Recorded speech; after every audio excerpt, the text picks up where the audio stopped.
하나님께서 우리에게 주신 말씀은 여호수아 말씀입니다. 여호수아 2장 말씀입니다. 2장 8절부터 14절까지의 말씀입니다.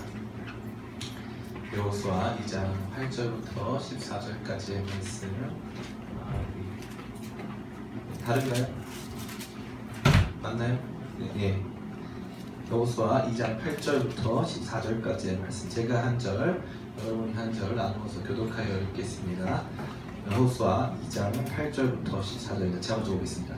또 그들이 눕기 전에 라합이 지붕에 올라가서 그들에게 이르러 만일 여호와께서 이 땅을 너희에게 주시기를 바라노라. 우리가 너희를 심히 두려워하고 땅 주민들이 다 너희 앞에서 이는 너희가 애굽에서 나올 때에 여호와께서 너희 앞에서 홍해물을 마르게 하신 일과 너희가 요단 저쪽에 있는 아모리 사람의 두 왕 시혼과 옥에게 행한 일 곧 그들을 전멸시킨 일을 우리가 들었습니다. 너희로 말미암아 사람이 정신을 잃었나니 너희 하나님 여호와는 너희를 하늘에서 아래로 땅에서 그러므로 이제 청하노니 내가 너희를 선대하였은즉 너희도 내 아버지의 집을 선대하도록 여호와의 이름으로 내게 맹세하고 내게 증표를 내라. 여호와의 공과 나의 명령과 내게 속한 모든 사람을 살려주고 같이 읽겠습니다. 그 사람들이 그에게 이르되 내가 우리의 일을 누설하지 아니하면 우리의 목숨으로 너희를 대신할 것이요 여호와께서 우리에게 이 땅을 주실 때에는 인자하고 진실하게 너를 대우하리라. 아멘. 네, 여러분 반갑습니다. 전우자로 들어오면서 다시 사는 것까지 반갑습니다. 반갑습니다. 네, 아까 우리 기도해 주신 우리 윤영 목사님 말씀대로 우리가 공동체로 모여 있는 것입니다. 그저 이렇게 예외 취향에 맞춰서 나는 밑에가 좋더라, 계단이 싫어 해가지고 오신 게 아니라 우리는 진짜로 이렇게 공동체로 모여서 온 것이기 때문에 예배하는 가운데 이 공동체가 주는 힘을 여러분들이 꼭 경험하게 되시길 간절히 바랍니다. 함께 있는 것이 참 좋아요. 그리고 우리 신앙이 공동체 없이는 이렇게 흔들리기가 너무 쉽습니다. 그래서 여러분들이 귀한 이 믿음의 공동체에서 하나님을 더 깊이 만나고 체험하게 되었으면 좋겠습니다. 우리 청춘 플러스 예배는 아무래도 이제 많은 시험이 있습니다. 중간에 누가 문을 열기도 하고요. 아이들이 갑자기 뛰어 들어오기도 하고 막 그러는데 그 훈련입니다. 여러분들이 너무 거기에 막 정신을 집중하지 마시고 하나님 말씀에 좀 더 여러분들 깊이 집중하게 되시면 바랍니다. 가끔 올림픽 경기를 하게 되면요, 그 이전에는 전혀 관심도 없던 경기를 사람들이 보게 됩니다. 경기 그 자체가 재밌기보다는 사실 그 경기에 달려있는 금메달 때문이기도 하고, 다른 한편으로 그게 누구의 능력이냐면 이 아나운서들의 능력입니다. 아나운서들은 재미없고 우리가 이해할 수 없는 그 경기를 우리에게 설명해 주면서 굉장히 재밌고 그 경기를 봐야 하는 관점을 우리에게 이야기해 주는 것이죠. 목회자가 할 수 있는 가장 중요한 일은 경기 그 자체를 하는 게 아니라 이 여러분의 삶의 경기뿐만 아니라 하나님께서 역사를 통해서 이루어 오신 것들을 여러분에게 해설하여 드리는 것입니다. 목사의 가치라는 것은 그 해설을 얼만큼 정확하게 하느냐, 얼만큼 생명력 있게, 생동감 있게 하느냐의 그 가치가 있는데요. 오늘 저와 여러분이 나누게 되는 이 말씀 역시도 그러한 해설을 요구하는 말씀입니다.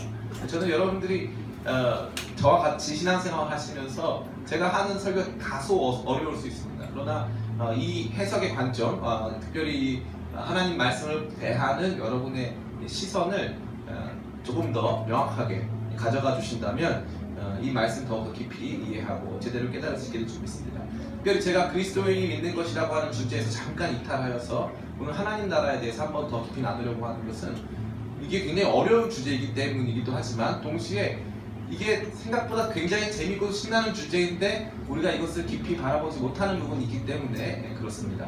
하나님의 나라를 가장 잘 보여주는 본문을 꼽으라면 오늘 저와 여러분이 읽은 바로 이 라합과 관련된 본문입니다. 이 라합은 여호수아 시대에 이 가나안 땅의 첫성이라고 할 수 있나? 뒤로 가라고 했죠 저한테. 그래서 가나안 땅의 첫성이라고 할 수 있는데 너무 앞에 나가면 부담스럽다 하셔가지고 저는 늘 그것이 알고 싶다 버전으로 나오는데 가나안 땅의 첫성입니다. 가나안 땅에 있어서 가장 견고한 성이고 가장 강력한 성이 다름 아닌 이 여리고 성입니다. 이 여리고 성에 살고 있었던 한 여인의 이야기를 들려주면서 오늘 저와 여러분들이 하나님의 나라를 보게 되는 것인데요. 여호수아 하면 무조건 여러분들이 딱 한 단어만 떠오르면 됩니다. 따라볼까요? 전쟁.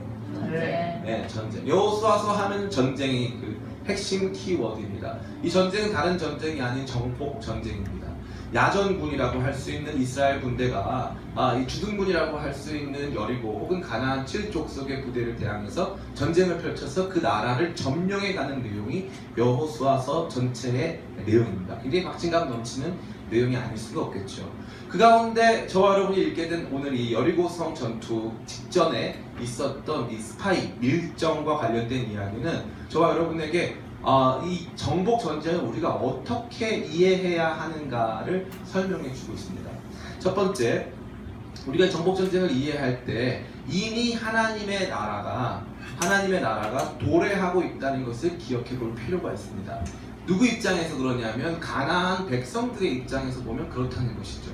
가나안 백성들은 그 땅에서 살고 있었습니다. 그들은 사실 하나님을 떠나서 하나님의 관점과는 무관하게 살고 있었습니다. 오늘 이 마이크가 굉장히 저를 위해서 큰 것 같긴 한데 좀 줄여주실 수 있다면 좋겠습니다. 누군가가 좀 나와주셔서 감사합니다. 감사합니다. 네, 훨씬 좋아졌네요. 네, 감사합니다. 제 마음을 가장 잘 이해하시는 분이군요. 그래서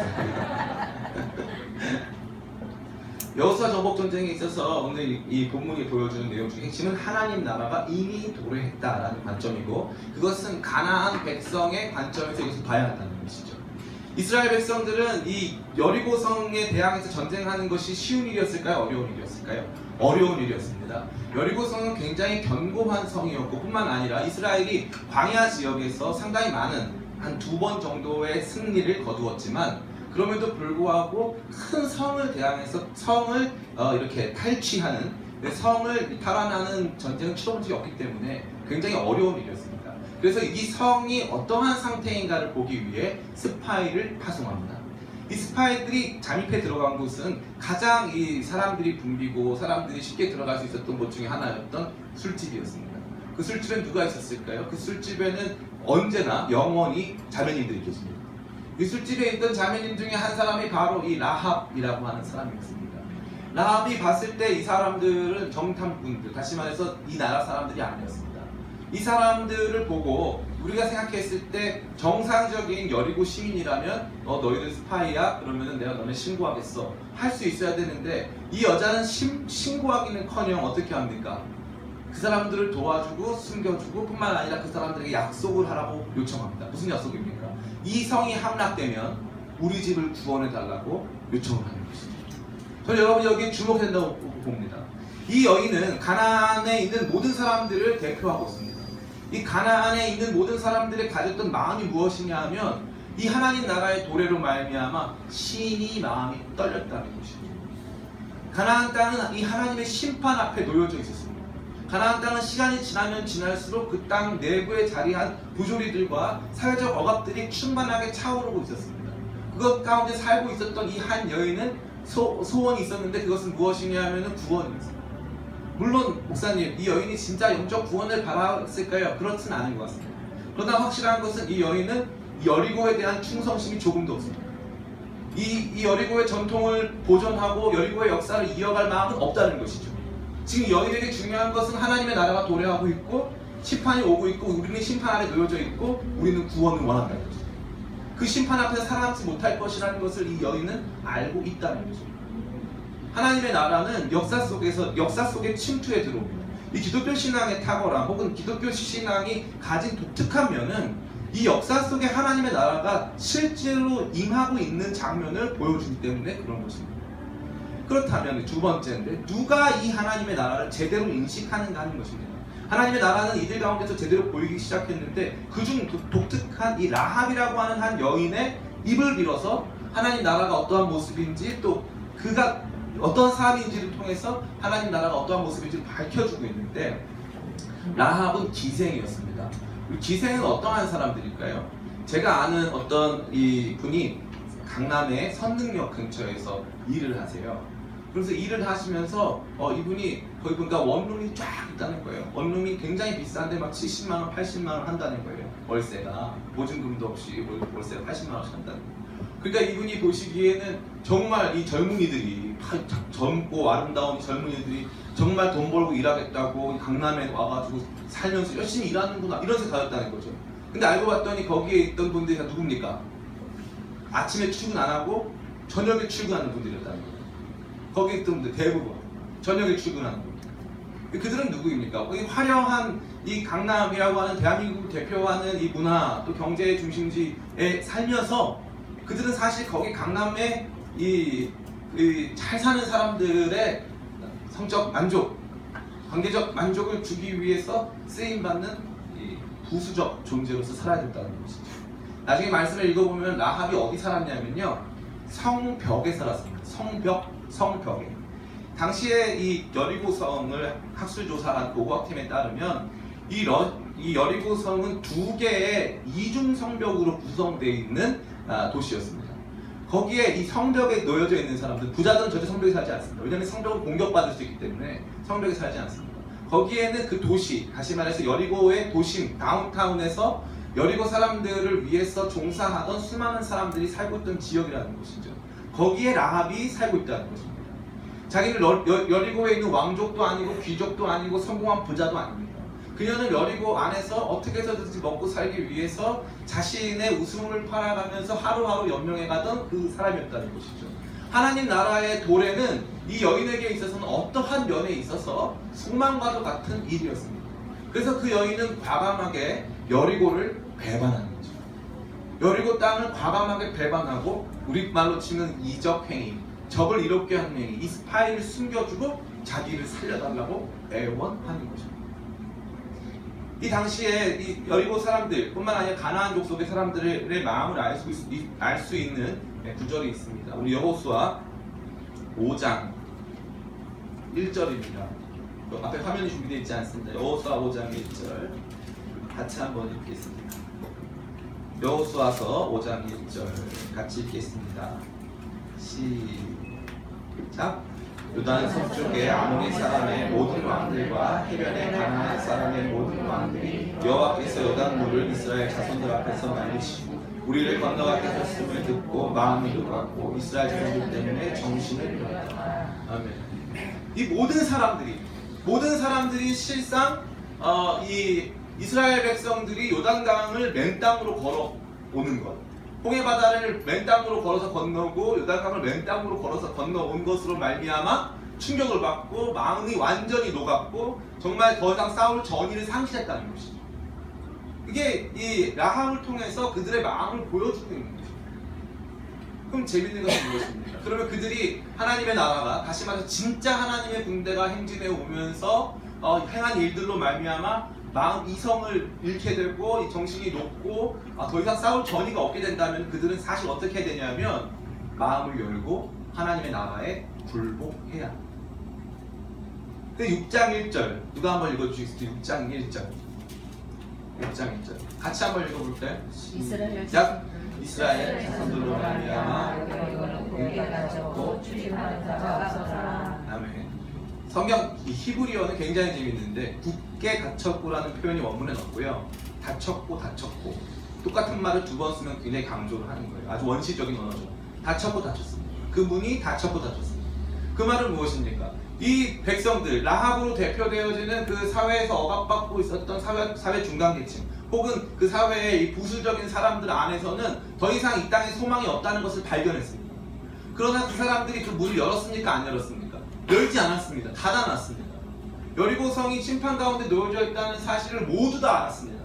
가나안 땅이 심판에 놓여져 있다는 사실을 모두 다 알았습니다. 그러다 그 문을 열었습니까? 열지 않았습니까? 열지 않았습니다. 이게 굉장히 중요한 것이죠. 하나님의 나라가 실제적으로 도래했고 사람들이 그 하나님의 나라를 보고 하나님의 나라에 충격을 받고 하나님 나라의 역사를 조금씩 보았지만 그들은 마음의 문을 열지 않았다는 거죠. 이게 예수님께서 공생애를 처음 시작하실 때 하신 말씀하고 일맥상통하는 것입니다. 요즘 뭐라고 하십니까? 회개하라, 천국이 가까워왔느니라. 회개하라, 천국이 가까워왔다. 우리 생각에는 천국이 가까웠다는 것이 그전보다 구원받을 확률이 높아졌다 이렇게 생각하는 분들이 굉장히 많아요. 그렇지 않습니다. 천국이 가까웠다는 것은 하나님의 거룩한 통치가 이제 이 땅에 임했다는 것을 말하는 것입니다. 예수님 안에서 하나님의 통치가 임하기 시작했다. 하나님의 다스림이 임하기 시작했다는 거죠. 이 하나님 나라의 행진을 보여주는 것이 여호수아서의 내용이고, 이 하나님 나라에 대항하는 사람들의 모습을 보여주는 것이 여호수아서에서 패배한 사람들의 모습입니다. 더 재밌는 것은 이 하나님의 나라에 대항하는 사람들은 주로 누구로 묘사되냐면 왕들로 묘사됩니다. 왕들. 그들은 누굽니까? 그들은 그 가나안 7족속으로 알려져 있는 그 족속들을 다스리고 있던 왕들입니다. 사실 백성들, 민심은 하나님 나라를 요구하고 원하고 있었습니다. 그런데 왕들은 하나님 나라를 원할까요? 원하지 않을까요? 원하지 않습니다.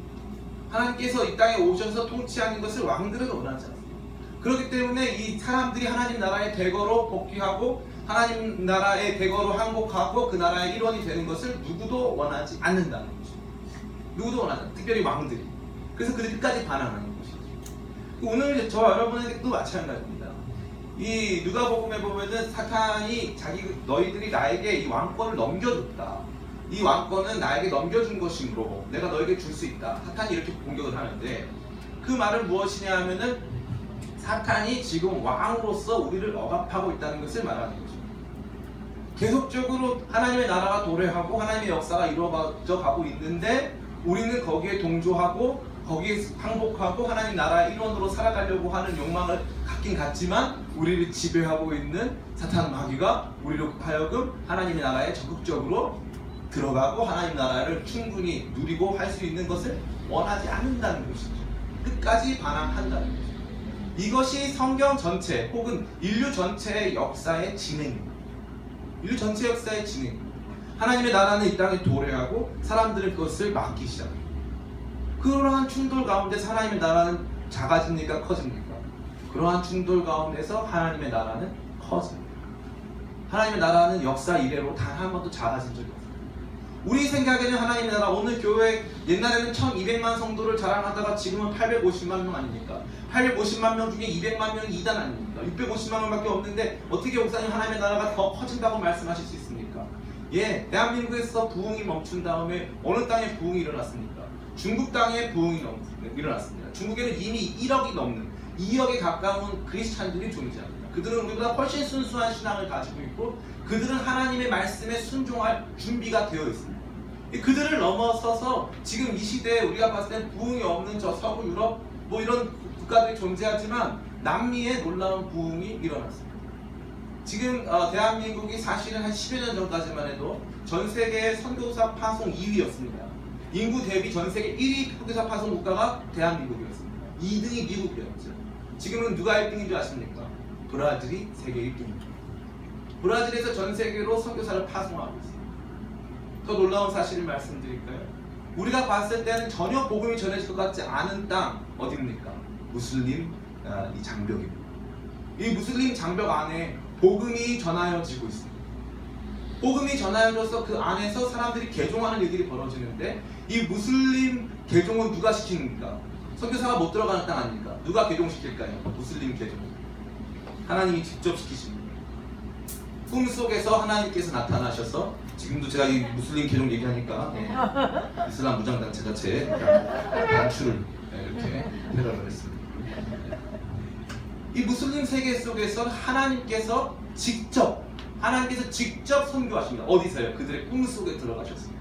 그들의 꿈속에 들어가서 그들을 만나주셔서 각 사람을 크리스찬으로 변화시켜 주시다는 거죠. 하나님의 나라의 역사는 늘 이렇습니다. 그러나 이 세계의 정치를 지배하고 세계의 경제를 지배하고 이 세계의 사람들의 문화와 인식 뿐만 아니라 우리의 무의식을 지배하고 싶은 사탄 마귀는 지속적으로 그 문을 닫았다는 것이죠. 그러니까 우리는 이 하나님의 나라를 이러한 관점으로 볼 수 있는 눈이 있어야 된다는 것입니다. 하나님의 나라는 홍해 바다를 건너고 이 요단강을 건너서 행진하고 있고 그 거대한 행진 속에 사회의 이 하층민들 뿐만 아니라 영적으로 고갈되고 메마르고 병들고 다치고 어려운 사람들은 하나님의 나라를 소망하고 있다는 것입니다. 이 땅을 배신하고 여리고를 얼마든지 배신하고 하나님 나라에 속할 수 있다는 것입니다. 그러한 가운데서 하나님의 나라는 더욱더 확장되는데 문제가 뭐냐면 여리고성이 굳게 닫혔다는 것입니다. 여리고성은 굳게 닫혔다. 많은 성들이 얼마든지 항복하고 하나님 나라에 굴복할 수 있음에도 불구하고 그렇게 이 자신들의 기득권을 놓기를 원치 않고 하나님 나라에 종속되기를 원치 않는다는 거죠. 인간이 끝없이 하나님 앞에서 저지른 죄악의 핵심은 무엇이냐면 하나님을 싫어하는 거죠. 죄의 핵심은 하나님을 그 마음에 두기를 싫어하는 거죠. 하나님이 나를 온전히 통치하고 내가 하나님 나라 안에서 하나님 나라 시민으로 하나님 나라의 시민다운 모습으로 살게끔 하는 것을 하나님은 원하지 않습니다. 그래서 우리로 하여금 계속적으로 여리고성에 있으라는 것입니다. 여리고성이 더 안전하다는 것입니다. 이게 네가 살던 곳 아니냐, 저기는 위험하다, 여기서 그냥 가만히 있어요. 문을 닫고 닫았습니다. 이 여호수아 6장에 보면 여리고성을 점령하는 내용을 담고 있는데 7일간에 걸쳐서 아무런 무력 도발 없이 그 땅을 예배하면서 7바퀴를 돕니다. 아무런 무력 도발이 없습니다. 7바퀴를 도는 가운데 그것은 하나님께서 그 땅에 임재하셨다는 뜻이고, 뿐만 아니라 그들에게는 이제 이 땅이 점령될 것이라고 하는 선전포고를, 그 땅에서 누구만 구원받습니까? 여리고에서 여리고를 배반한 여리고의 정치, 여리고의 역사, 여리고를 다스리고 있는 사람들, 기득권을 버리고 하나님 나라에 적극적으로 속하기 원했던 이 라합 가정만 구원받습니다. 항복하면 구원받습니다. 항복하면. 그래서 마치 이 여리고 전쟁은 뭐와 같냐면, 엄밀히 말해서는 단순한 여리고 성을 무너뜨리는 전쟁일 뿐만 아니라 동시에 여리고 땅에서 억압받고 여리고 땅 안에서 더 이상 여리고의 삶을 원하지 않았던 이 한 여인과 그의 가족들을 구원하는 라합과 그의 가정 구출 작전이 되는 것입니다. 하나님의 나라의 도래는 그와 같습니다. 저는 이 부분들에 대해서 여러분들이 이 안목을 열게 되시길 간절히 바랍니다. 1990년대부터 2000년대까지 우리나라에는 선교 열풍이 불었습니다. 이 선교 열풍이 불면서 그 선교 열풍을 주도하던 한 단체가 있었는데 인터컵이라고 하는 단체였습니다. 이 인터컵이 굉장히 이 큰 문제를 야기한 면이 있다는 것만큼은 사실입니다. 그러나 그 당시는 우리나라가 신학적인 안목에 있어서 굉장히 이런 표현 좀 다소 공격스럽지만 미개했습니다. 그래서 우리가 지금 믿고 있는 방식의 성경을 성경대로 읽는 것보다는 오히려 성경을 어떠한 특정한 운동에 걸맞게 읽자 하는 것이 강했습니다. 그 운동의 핵심이 뭐냐면 백투 예루살렘이라고 하는 운동이 있습니다. 복음의 서진 운동, 그 운동에서 우리가 이 말씀을 이해하자는 것이죠. 말씀이 무엇을 말하는가가 아니라 역사가 그렇게 되어 왔기 때문에 앞으로도 그렇게 될 것이라는 그런 기대감을 가지고 말씀을 읽으면서 수많은 사람들이 선교에 헌신하는 일들이 있었습니다. 그때에는 아마 우리들처럼 작은 교회는 모르겠지만 청년부 규모가 최소 50명 이상 되는 청년부에서는 꼭 1년에 한 명씩 선교지에 헌신하는 자매들, 형제들이 있었습니다. 제가 2002년도에 아프가니스탄에 갔는데 그 당시에 대한민국 선교사가 10명 있었습니다. 10명 중에 8명이 20대 여자 솔로 선교사였습니다. 20대 여자 싱글 선교사. 그 사람들이 거기에서 뭐 했냐? 주로 간호사들. 우리 은숙장님 올 때마다 간호사 얘기하는데 죄송합니다. 제가 뭐 들으라는 거 하는 건 아니에요. 그러나 본인의 감동이 된다면 막 이러면서 솔로가 아니니까 막 이러면서 넘어가서 감동이 된다면 네. 20대 싱글 사역자들이 그 무시무시한 아프가니스탄 땅에서 사역을 하고 있었습니다. 제가 그 전까지 이 노미널 크리스찬, 그냥 이름뿐인 크리스찬으로 살다가 저의 안목을 뒤집어 놓은 게 뭐냐면 저로 하여금 그 아프가니스탄에서 하나님의 역사가 어떻게 일어나는 걸 보게 한 것이었어요. 무슬림 땅에서 하나님의 역사가 어떻게 일어나는가를 본 다음부터 우리가 한국에서 보는 것처럼 하나님의 나라는 그렇게 작지 않다. 하나님 역사는 그렇게 작지 않다. 이 선교의 삶에 동참하면서부터 하나님 나라의 역사가 커 보이기 시작했어요. 그때부터는 저는 이 말씀을 읽을 때마다, 여호수아 말씀을 읽을 때마다 충격을 받습니다. 저희와 비슷한 안목을 가지고 비슷한 성격을 가진 한 단체가 있어요. 이 IS라는 단체입니다. 여기는 지하드라고 하는 거룩한 전쟁을 펼치고 있어요. 여기랑 저희랑 다른 점이 딱 하나 있어요.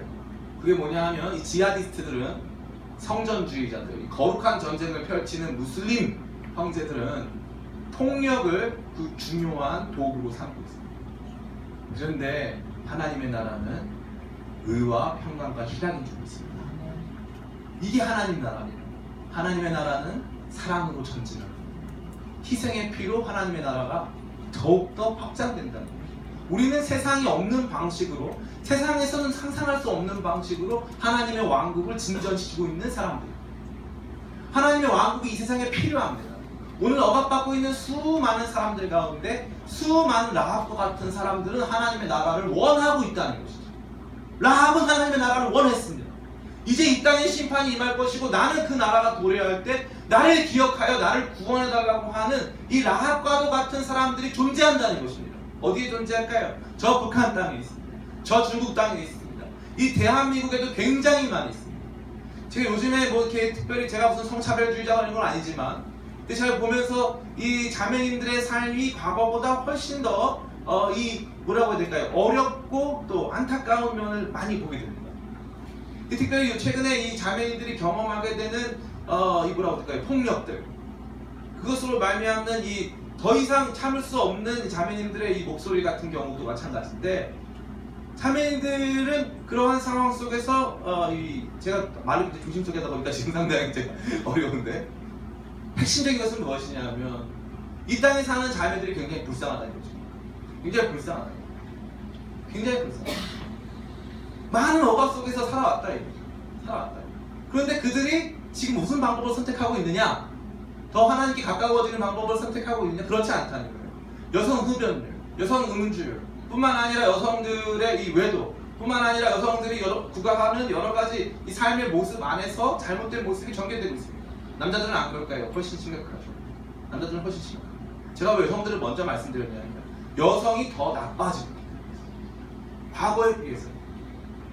근데 이 두 가지, 이 여성과 남성으로 대표될 수 있는 인류 전체의 문제 중에 또 핵심이 무엇이냐면 이 두 공동체가 서로 원래는 없으면 안 되는 존재들인데 서로 혐오하고 있다는 거예요. 이것은 세상의 이 종말을 보여주는 단어입니다. 저는 여러분들이 깨어나시길 간절히 바랍니다. 그 깨어남은 어느 시점에 마치 1992년도 다미성교회가 종말이 하나님 나라가 임하니까, 휴거가 임하니까 다 회개하고 이 교회에 들어오지 않으면 다 지옥 간다, 이런 의미에서가 아니라 우리는 하나님의 거룩한 통치가 이 땅에서 임하고 있고 우리가 지금 보고 있는 여러 가지 불평등과 억압과 폭력과 여러 가지 부분들에 있어서 그런 것들을 해결해주고 그런 것들 안에서 하나님의 통치를 보여주고 있다는 사실을 봐야 한다는 것입니다. 그거를 못 본 채, 하나님 나라의 영광을 못 본 채, 하나님 나라의 능력을 못 본 채 그저 그냥 다른 여리고 사람들처럼 그래도 그나마 여리고가 안전하니까, 그나마 내가 원래 있던 땅이니까 여기에서 여기의 가치를 지키고 살다 보면 그 나라가 임할 때 우리는 구원받지 못한 사람이 될 수 있다는 것입니다. 사랑하는 우리 성도 여러분, 우리 청년 성도 여러분, 저는 여러분들이 깨어나게 되시기를 간절히 바랍니다. 오늘 제가 이 하나님 나라의 행진이라는 주제를 가지고 이 말씀을 나눌 때 여기서 이들이 가나안 사람들이, 가나안에 사는 라합으로 대표되는 사람들이 왜 이스라엘을 두려워했을까요? 그것은 이것입니다. 그들이 요단강을 건너왔기 때문에, 그들이 홍해바다를 맨 땅으로 건너왔기 때문에, 그들 안에서 경험된, 다시 말해서 그 믿는 자, 크리스찬들 안에서 일어난 놀라운 변화는 그들에게 두려움과 경외감을 주는 거죠. 두려움과 경외감을 주는 거죠. 야, 저기 하나님의 나라가 행진한다. 우리 교회를 보고 그런 마음 갖는 사람이 있을까요? 없을까요? 저는 있다고 생각합니다. 우리 교회에서 예배 드리는 예배를 통해서 어떤 사람은 여기에서 우리 자신은 인식할 수 없을지 모르겠지만 여기에서 하나님의 나라를 보는 것입니다. 이 자리에서 하나님의 영광을 보는 것입니다. 저 구원받은 한 사람이 지나간다 이거죠. 저 구원받은 한 사람이 저기 하나님의 나라가 지나간다. 하나님의 나라는 뭘까요? 예수님께서 마태복음 보면 내가 하나님의 나라를 어떻게 비유할고 어떻게 설명할고 하면서 하나님의 나라 비유를 많이 설명해 주십니다. 근데 그 중에 핵심이 무엇이냐 하면 이 하나님의 나라는 하나님의 통치랍니다. 하나님의 거룩하신 통치, 내가 하나님의 다스림을 받고 있느냐? 그렇지 않은 거예요. 하나님의 통치 가운데 놓여있는 사람들이 행진하면 사람들이 우리를 보고 두려워한다는 거예요. 사람들이 우리를 보고 그 안에 들어오기를 원한다는 것이죠. 제가 격주로 이 미용실에서 말씀을 전해요. 언젠가 또 제가 이 말씀 드린 적이 있는데, 이 미용실은 대한민국에서 두 번째 정도로 큰 프랜차이즈 미용실의 본점입니다. 그 무슨 말하면 안 되죠? 그러니까 본점이에요. 그 본점인데 그 부인 되시는 분이 권사님이에요. 이 권사님이 원래는 완전 너크리스찬이었는데 저희 강남의 충영교회에서 예배드리다가 정말 하나님의 살아계심을 경험하고 정말 진정한 신앙인을 거듭났죠. 이 권사님이 저한테 이제 말씀을 전하라고 맨날 하는데, 거기에는 교회 안 다니는 20명 가까운 이 젊은 자매들이 있어요. 그 자매들 앞에서 설교하는 건 지금 설교하는 것보다 100배쯤 어렵습니다. 일단 기본적으로 자려고 작정을 했기 때문에. 작정을 했기 때문에. 제가 재수습한 날이 있었는데, 그게 언제였냐면은 제가 한번 국대 떡볶이 대표님이랑 같이 가지고 있어요. 그 내가 설교할 때는 다 자는데, 제가 저기 뒤에 같이 오신 분이 우리 국대 떡볶이 대표님이라고 와 박수를 치고 막 제가 제일 좋아하는 떡볶이에요 뭐 이러고 난리 났어요. 제가 막 너무 마음 상심됐는데, 거기 가면은 재밌어요. 이 사람들이 말씀 하나도 안 듣는 것 같아요. 하나도 안 들어요. 그래서 제가 거기서 어떤 날이 있냐면은, 제가 생각해도 그날 설교 잘하고 못하고 떠나서 제가 진심으로 진정 하나님께서 원하시는 말씀을 전한 날이 있어요. 진정. 그러면은 저는 그때 반응은 안 좋았지만 그래도 돌아오면서 그래 하나님께서 일하실 걸 믿는다 하고 돌아오는 거죠. 근데 재밌는 게 이제 어떤 자매가 그 우리 다음에 제가 갈 때 예배 끝나고 목사님 저 드릴 말씀이 있어요 이러는 거예요. 목사님 드릴 말씀이 있어요. 이 자매는 교회 안 다닙니다. 교회 안 다니고 거의 예배의 방해자예요. 막 예배 드리면은 막 뭐 이렇게 뭐 괜히 혼자 할렐루야 소리 지르고 막 이래요. 이상한 자매. 근데 이 자매가 저한테 목사님 끝나고 할 말이 있다는 거예요. 자기 기도를 해달라는 거예요. 그래서 저는 속으로 또 장난치나 막 그랬어요. 그게 아니라는 거예요. 자기가 너무 두렵대요. 내일 수술을 받는데. 그래서 저는 이 수술이 뭐 암인가 뭐 이런 수술이라고. 근데 그 수술의 내용이 뭐였냐면 이 지방 흡입 수술. 죽음의 공포를 느끼고 지방 흡입 수술을 받아야 돼. 저도 남 얘기 같지 않아가지고 가정이 어떠다 물어봤어요. 가정이 어떠냐, 또 얼마나 고통스러운데. 제가 한 번 받았는데 또 받아야 돼요. 얼마나 힘들게 제가 뜨겁게 눈물로 기도해요. 지방 흡입 수술을 받아요. 이 자매가 거기에서 보통 3년에서 4년 정도 수술 과정을 거치면 다른 웬만한 이 미용실의 디자이너가 돼요. 이 자매가 저한테 보낸 문자가 있어요. 여기서 4년 동안, 그 자매랑 4년 동안 같이 예배 드렸어요. 같이 예배 드리고 자매가 하는 말이 목사님 저도 교회 다니시고 목사님 저도 교회 다니시고. 제가 그 자매한테 가가지고 뭐 교회 다녀라 말아 한 번도 없어요. 단 한 번도 없어요. 그 자매도 의무감으로 그 예배 와서 앉아있었단 말이에요. 의무감으로 와서 앉아있었어요. 저는 제 성격이 어떠냐면은 뭐 해가지고 뭐 설명해준 게 아니라 하나님의 나라를 선포하는 거예요. 그 자리에 하나님의 영광을 선포하는 거예요. 하나님께서 당신들을 사랑하시는데 그 방식이 이와 같다 하면서 성경 처음부터 끝까지 그것들을 선포하는 거예요. 사람들이 별로 안 좋아하죠. 졸죠. 그런데 하나님의 나라가 그 땅 가운데 있다고 저는 믿고 하나님의 통치가 저를 통하여서 그 가운데 임하고 있다고 저는 믿었어요. 근데 이 자매가 겉으로 되게 멀쩡하고 그 그룹에서 제일 1등이에요. 1등. 제일 잘 나가는 자매. 그런데 그 친구 안에 있었던 두려움 뭐예요? 이 외모를 준비하지 않으면 자기 버림받을 수 있다는 생각들이죠. 그런 걸로 말미암아서 이 사회가 쫓아가는 가치관 속 따라가는데 행복해요? 안 행복해요? 안 행복해요. 지치고 피곤하고 무서운 거예요. 그러한 가운데서 이 자매가 원했던 것은 하나님의 거룩하신 위로 그분의 통치를 원했던 거예요. 사람은 누구나 이것을 원해요. 근데 누가 이것을 원하지 못하게 만듭니까? 이 세상이 그걸 원하지 못하게 만드는 거예요. 여리고성이 굳게 닫혔더라고요.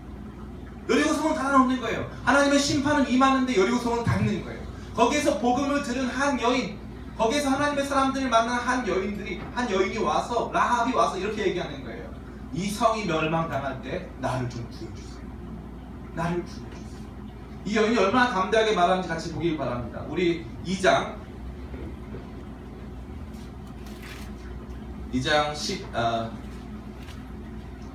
12절 13절 여호수아 2장 12절 13절 같이 읽겠습니다. 시작. 그러므로 이제 청하노니 내가 너희를 선대하였은즉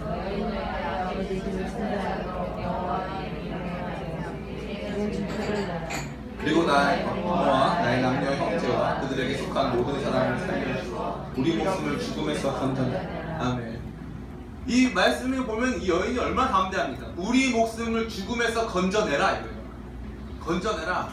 이 건져내라는 말은 뭐냐면은 이 이스라엘 백성이 마치 홍해 바다의 위협으로부터 건져짐을 받아서 그 땅을 내 땅으로 걸어간 것 같이 건져내라 이런 뜻인 거예요. 건져내라. 우리를 살려줘라. 네? 죽음 앞에 놓인 하나님의 심판 앞에 놓인 이 땅에서 하나님의 심판 앞에 놓인 이 땅에서 나를 좀 구원해 달라 하는 이 외침이 이 라합, 기생 라합 그 땅의 부수적 존재로서 그 땅에서 이 사람들의 쾌락을 위해서 소비되고 있던 존재로서 그 한 여인의 외침인 거예요. 외침. 오늘 우리는 이 민주주의 국가를 살면서 우리 자신은 뭔가 억압되지 않은 존재라고 생각할 때가 굉장히 많습니다. 나는 억압되지 않아 자유로워. 그런데 이 보면요, 우리나라뿐만 아니라 전 세계적으로 이 자본의 노예가 되는 사람들이 너무나도 많습니다.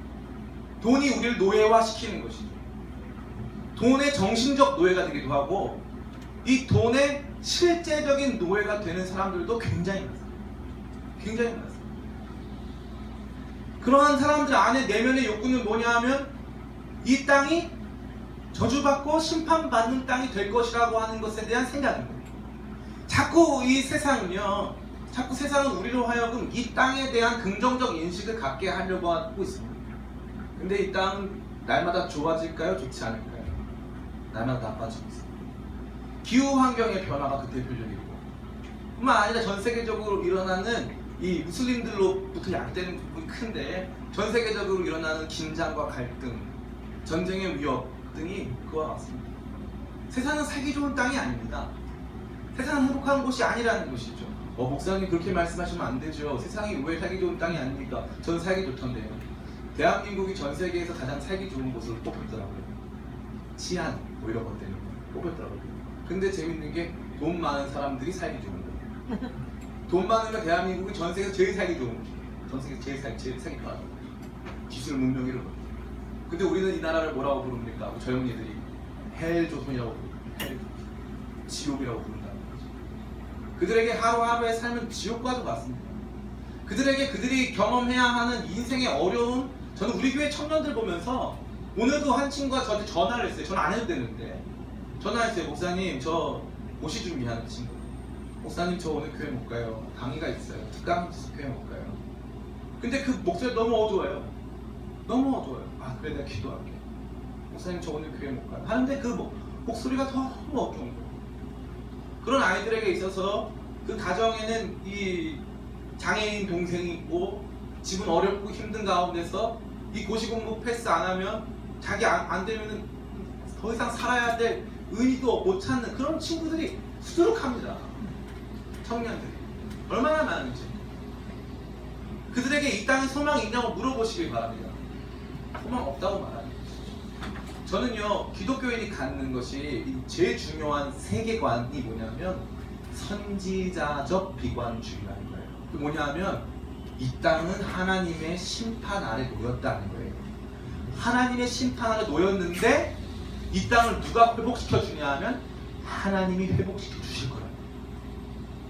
그 관점을 갖는 순간부터 이 땅에서 내가 누리고 내가 좋아하고 내가 행복해했던 모든 것들이 실상은 이 땅이 나를 종속시키고 이 땅이 나를 억압하려고 했던 수단이었던 것들이 발견되면서 그 다음부터는 행복하지 않습니다. 그것들이 보여지기 시작합니다. 행복하지 않습니다. 그러다가 하나님께서 나를 자유케 하실 것을 믿게 되는 믿음이 생기는 것이죠. 하나님 나라의 도래를 보게 되는 것입니다. 어디에서요? 사실 그걸 우리가 보여줘야 되는데 우리가 보여줘야 되는 거거든요. 우리 성도들이 세상에서 저기 하나님의 나라가 간다 이거죠.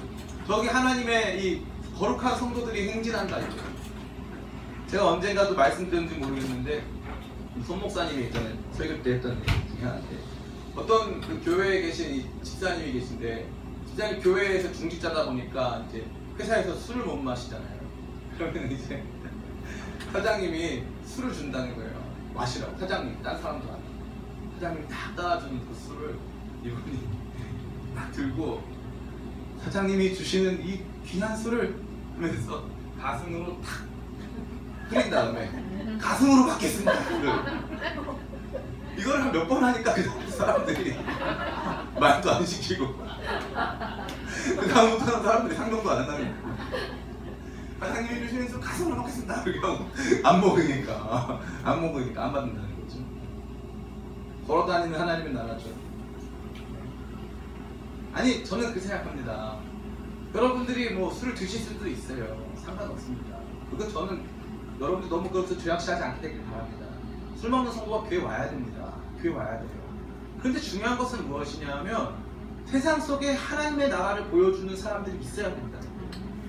이 하나님의 거룩한 통치가 움직이면은 거기 라합과도 같이 억압받던 사람들이 오는 거예요. 야 있잖아 나도 좀 전도해줘.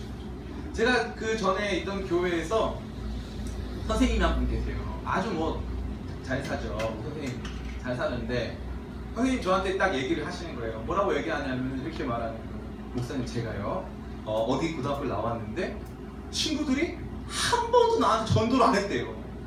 자기는 교회를 가고 싶은데 친구들이 전도를 안 하니까 자기가 교회를 갈 수가 없어가지고 나중에 따로 나왔다는 거예요. 친구들이 전도 안 했다는 거예요. 자기는 교회를 가고 싶은데 자기는 교회를 가고 싶었는데 왠지 하나님 믿고 싶었는데 친구들이 전도 안 했다 이거죠. 그 무슨 뜻입니까? 이 라합과도 같이 마음에 억눌려서 하나님 나라를 찾고 있는 한 사람에게 사람들 그 누구도 걸어다니는 하나님 나라가 없다는 거예요.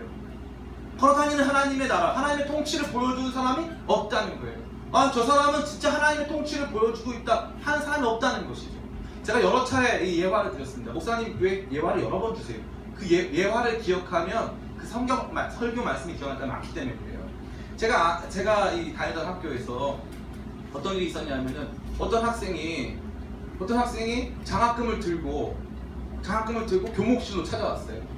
장학금을 100만 원 넘는 돈을 들고 교목실 찾아와가지고 이거 왜 들고 왔냐니까 목사님 이 장학금이 공부 잘하면서도 집안이 어려운 친구들이 받는 장학금이에요. 목사님 사실 저 이거 받으면 안 된다고. 근데 저 이거 장학금 받고 싶어가지고 제가 서류 꾸며서 냈다 이거. 자기 받았다 이거. 나 이거 못 받는 거. 기도하는데 하나님께서 이렇게 말씀하신다는 거야. 야, 그거는 가난하고 어려운 친구들 주는 장학금인데 네가 이거 받아가면 이거 누가 받아가면 그럼 너 말고 다른 데 못 받아가지 않냐. 빨리 가서 이거 다시 돌려드려. 이 자매가 이거 와가지고 돌려줬다는 거야. 그러면서 울면서 자기가 이렇게 하면 된다 얘기한다는 것이죠. 또 어떤 친구는 그 교목실 때 또 찾아와가지고 하는 얘기가 뭐냐면 아 목사님 저 이 시험에서 A를 받았는데 C로 바꿔달라는 거예요. 자기 사실 과제할 때 이거 똑바로 안 썼다는 거예요. 사실 자기가 이거 충분히 잘 준비 안 됐는데 사실 친구가 100개서 냈다는 거예요. 자기 C라는 거예요. 자기 죄인이라는 거예요. 옆에 있던 대학원생들이 목사님 여기 천국입니까?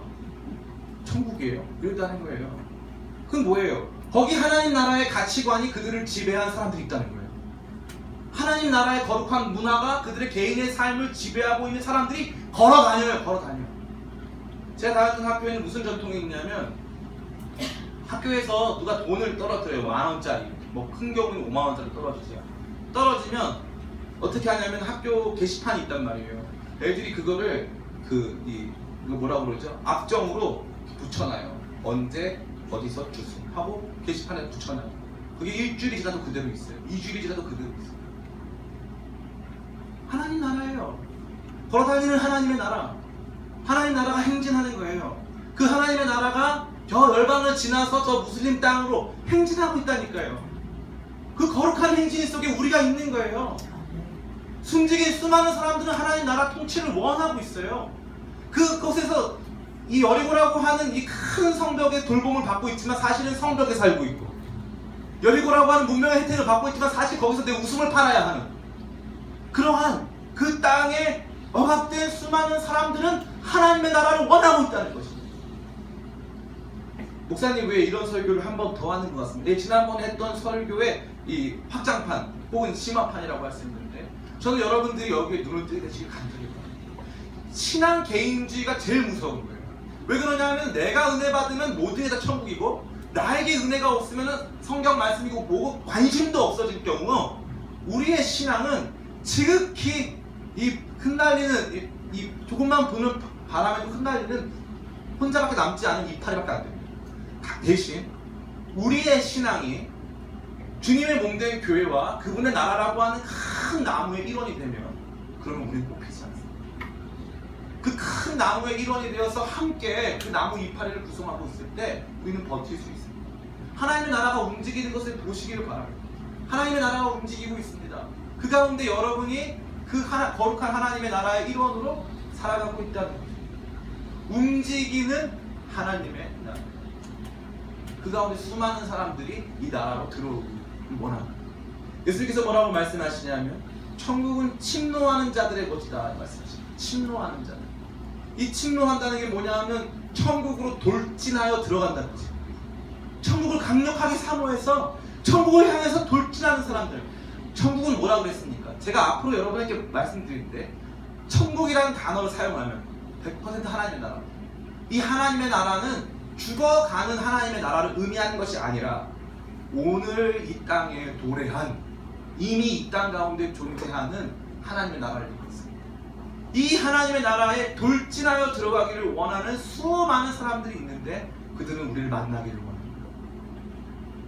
여러분의 직장에서도 그런 분들이 있습니다. 여러분의 가족 구성원들 가운데서도 그런 분들이 있습니다.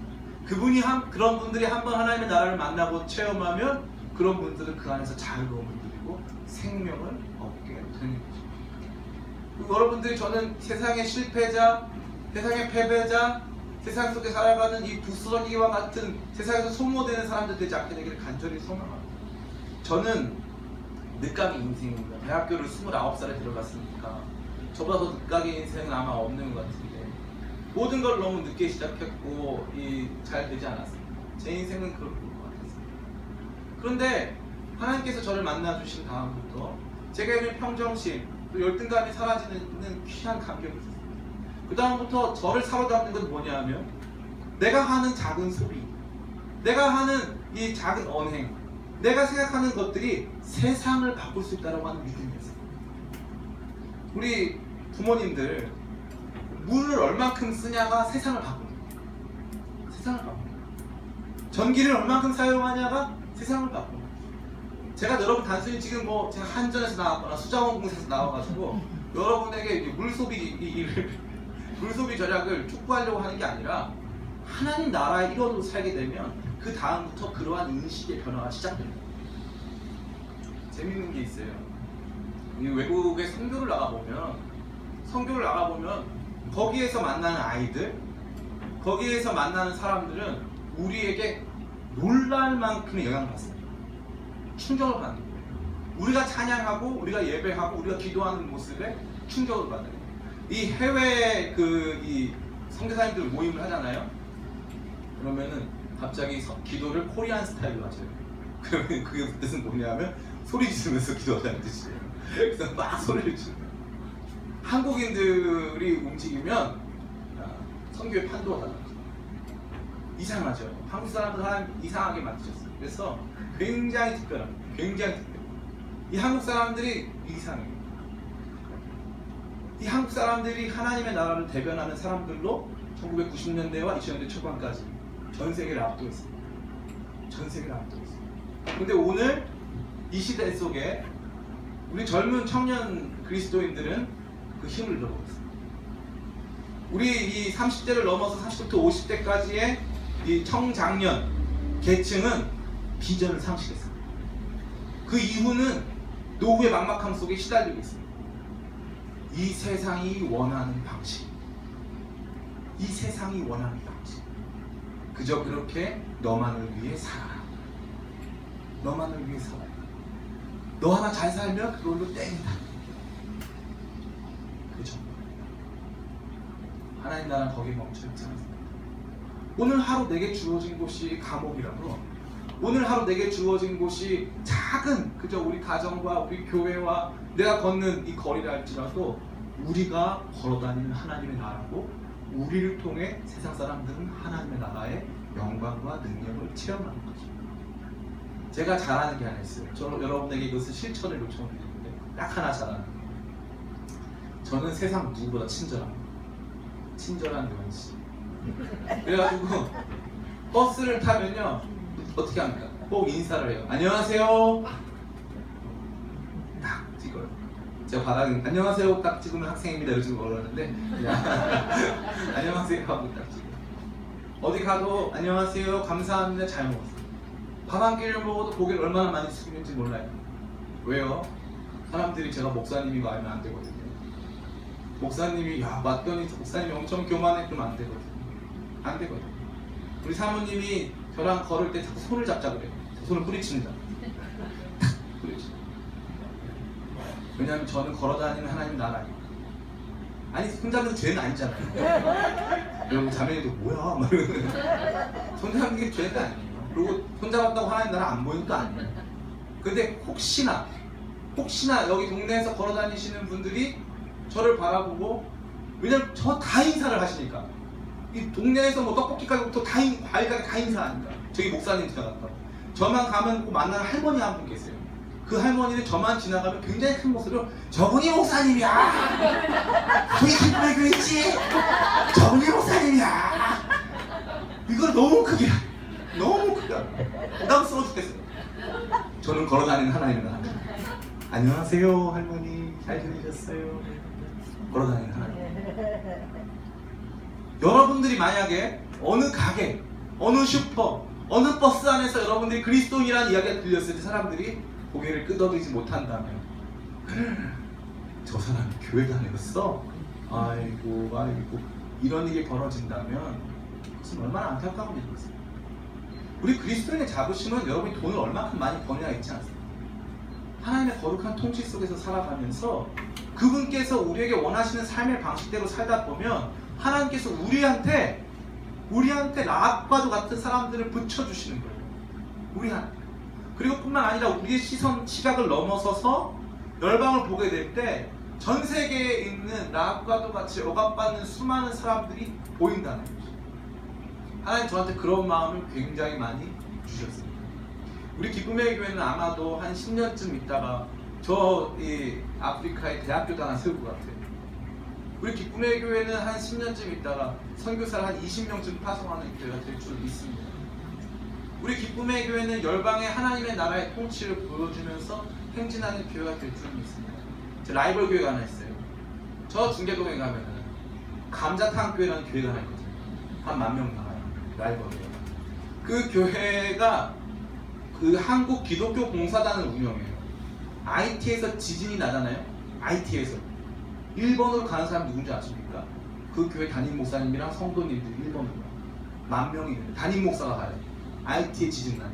네팔에 지진 나면 누가 1번 가는 줄 아십니까? 그 목사님 1번으로 가요.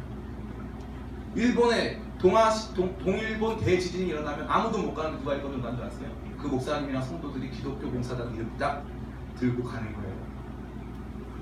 걸어다니는 하나님의 나라들. 그러한 생각을 가지고 살아가는 거예요. 그러한 생각을 가지고 살아가니까 마음이 건전할까요? 건전하지 않을까요? 건전하죠. 그러한 모습을 가지고 살아가다 보니까 그 다음부터 선택과 소비, 우리 자신의 삶의 방향이 완전히 다른 것입니다. 여러분들이 여기에서 이것이 걸림돌이 돼서 신앙생활을 못하게 되면 그 다음부터 신앙생활의 진전은 없습니다. 하나님의 나라를 다 크게 보는 눈이 없기 때문에. 그리고 그 다음부터는 맨날 뭐만 하냐면 이거 고쳐주세요, 이거 치료해주세요.